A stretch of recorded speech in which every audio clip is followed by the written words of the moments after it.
A few days ago, Frontier Developments announced a short delay for Update 12 for Elite Dangerous. It's now coming on the 7th of June, so that's the release date. But what does the update itself include? Well, we know from Frontier's roadmap that Update 12 was never going to be a huge update. But there are a few details out there now, and well, it's got a few quality of life fixes in there. So in this video, we're going to take a look at what those are all about. So Frontier's list starts with performance and optimization improvements. There's been these for pretty much every update, I believe, from Update 1 all the way through to Update 11. How much of a difference they're going to make in Update 12, we'll have to wait and see. Whilst Frontier have definitely made some pretty big strides when it comes to performance and optimization improvements for Odyssey, there's still a fair way to go, so this will be yet another step along the way. Hopefully it's a rather large one.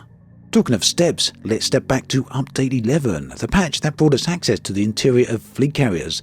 This also gave players the ability for the first time to sit down with their avatars.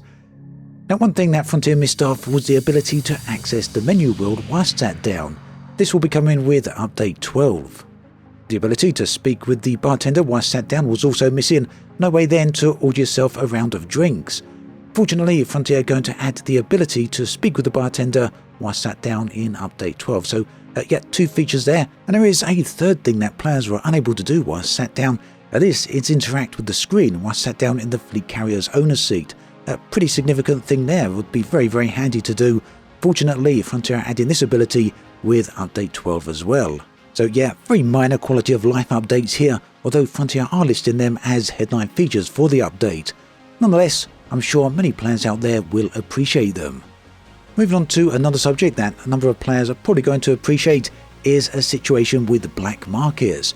Now, many of you have played the game, whether for a short time or a long time, will probably have noticed that black markets just don't pay very much when it comes to stolen goods. And just maybe it's made you wonder in the past whether it's even worth selling those items to black markets.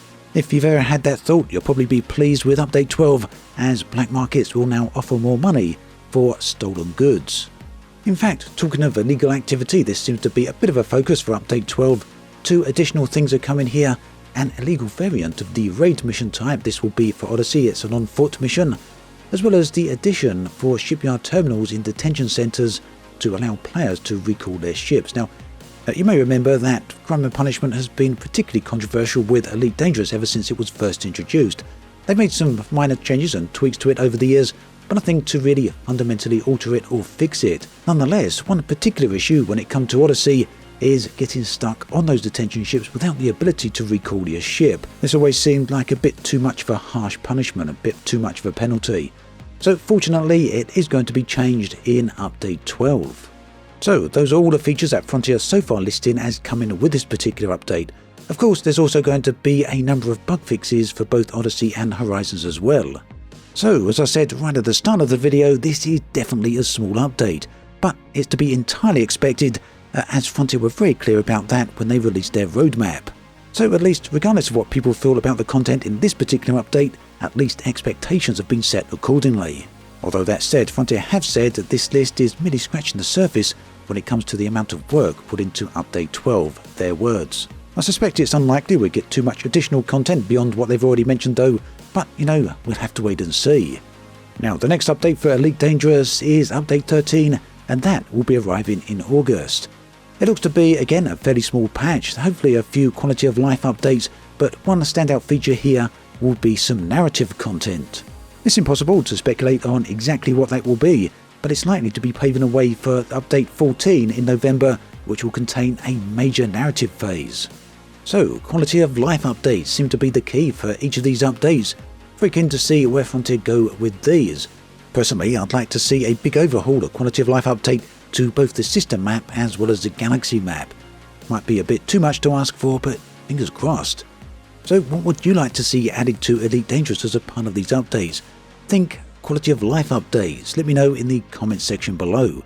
Perhaps just simple things to do with the UI interface, or would you like to see more stuff overhauled with the game, whether to do with spaceship side of things or with Odyssey side of things? Do let me know in the comment section below. Meanwhile, if you're interested in a little bit more insight into Elite Dangerous development, do check out the links in the video description where you can find an interview between Frontier and one of their senior designers.